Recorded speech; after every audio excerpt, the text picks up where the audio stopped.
Terima kasih pemirsa, Anda masih bersama kami di Presisi Utama. Panitia Pemilihan Luar Negeri atau PPLN di Amerika Serikat telah selesai dengan berbagai persiapan yang diperlukan untuk menyelenggarakan pemungutan suara luar negeri. Pencoblosan secara serentak diadakan sebelum pengambilan suara di tanah air. Selengkapnya berikut laporan Yuni Salim dari VOA.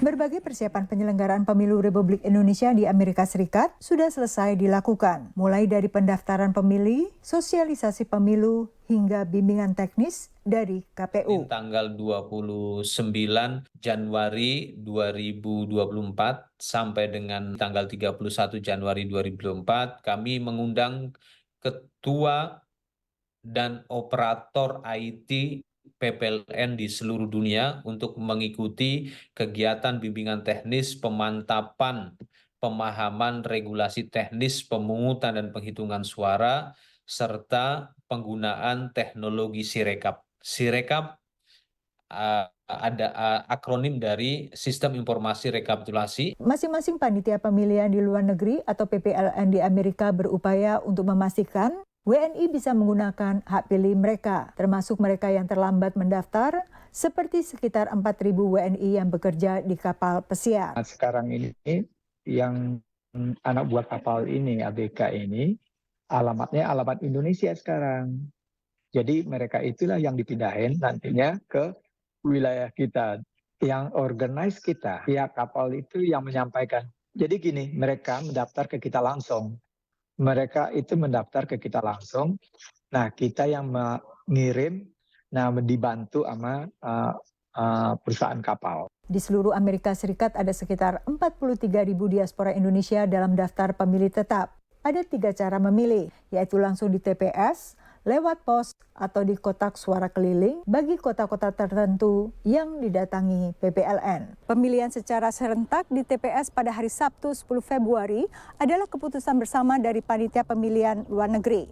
Alasannya agar tak melebihi tanggal pelaksanaan pemilu di tanah air pada 14 Februari dan lebih memudahkan partisipasi pemilih yang tak tinggal di salah satu dari kota-kota besar tempat KJRI atau KBRI berada. TPS di Amerika hanya terbatas di 6 kota sesuai lokasi PPLN. Washington DC, New York, Chicago, Los Angeles, San Francisco, dan Houston. Nanti pada saat pemungutan suara selesai pada tanggal 10 Februari itu, surat suara akan dibawa kembali ke sekretariat di sini dengan didampingi oleh para saksi dan Panwaslu. Sementara penghitungan untuk pemilihan lewat pos dilakukan sehari sesudahnya. 15 Februari. Penghitungan suara itu kami akan mengundang seluruh unsur masyarakat yang memang mau hadir, tetapi prioritas adalah pada para saksi dari paslon maupun caleg dan Panwaslu, yang panitia pengawas pemilu. Nah, pada penghitungan itu nanti para saksi akan menyaksikan bagaimana KPPSLN membuka kartu suara dan kemudian menebarkannya di depan para saksi dan bisa melihat apakah surat suara itu sah atau tidak sah. Menurut Andang, proses serupa juga dilakukan pada pemilu 2014 dan 2019 sebelumnya. Dari Alexandria, Virginia dan Washington DC, Yuni Salim, Virginia Gunawan, dan tim VOA. Pemirsa, jatuh cinta dengan fotografi sejak SMA di Bandung, sosok diaspora Indonesia bernama Agung Fauzi di Reston, Virginia, merintis Seize the Day Photography. Bisnis fotografi yang mulai dilakoni sejak 2006 di Texas, kini telah berkembang dan menawarkan jasa pemotretan pernikahan, korporasi hingga sekolah. Kita simak laporan dari tim liputan VOA. That guy. Oh yeah, I liked it. There you go. I would describe Agung as energetic, a lot of energy. Tak salah apa yang digambarkan Jason Van Dorsten, pendeta di Reston Bible Church, mengenai Agung Fauzi, diaspora Indonesia yang berprofesi sebagai fotografer. He has the ability, I think, to interact in such a way with the people that he's photographing. I think his real gift is just in connecting individually with people. That just takes his ability to create a good photograph or video and elevates it, in my opinion, to a higher level. Dan pagi ini, suasana di lobi gereja terdengar meriah dengan suara dan tawa Agung yang tengah mengambil foto para staf dan pendeta.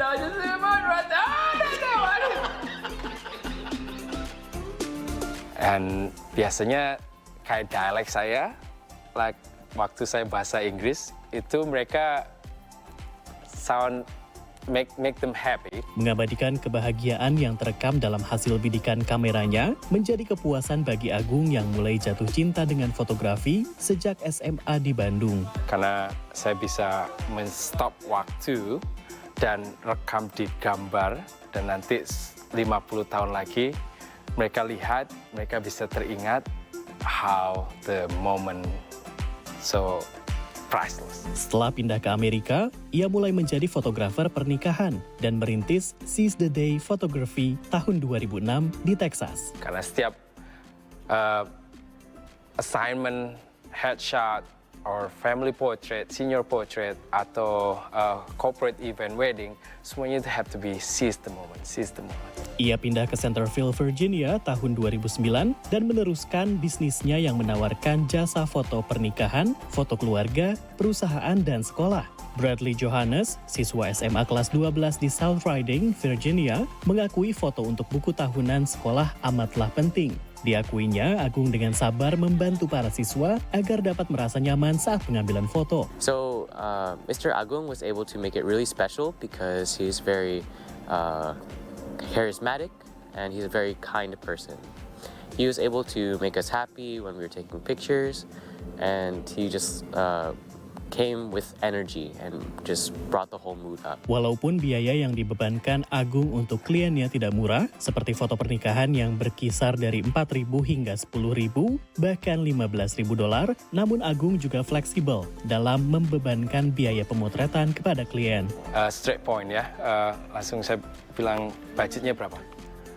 Budgetnya $1.000, ayo. Saya akan bantu, karena kebanyakan pengalaman saya setelah saya bantu itu, mereka akan kembali lagi. Kalau saya dari bisnis ini tidak mau jadi kaya, tapi mau jadi live legacy. Jadinya kalau saya bisa membantu orang, akan saya bantu. Di end of the day, saya ingin mereka remember the experience. Saya waktu dipotret sama Mas Agung ini punya pengalaman yang sangat gembira.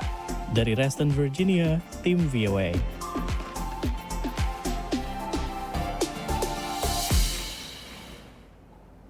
Pemirsa, kami akan segera kembali usai jeda iklan layanan masyarakat berikut ini.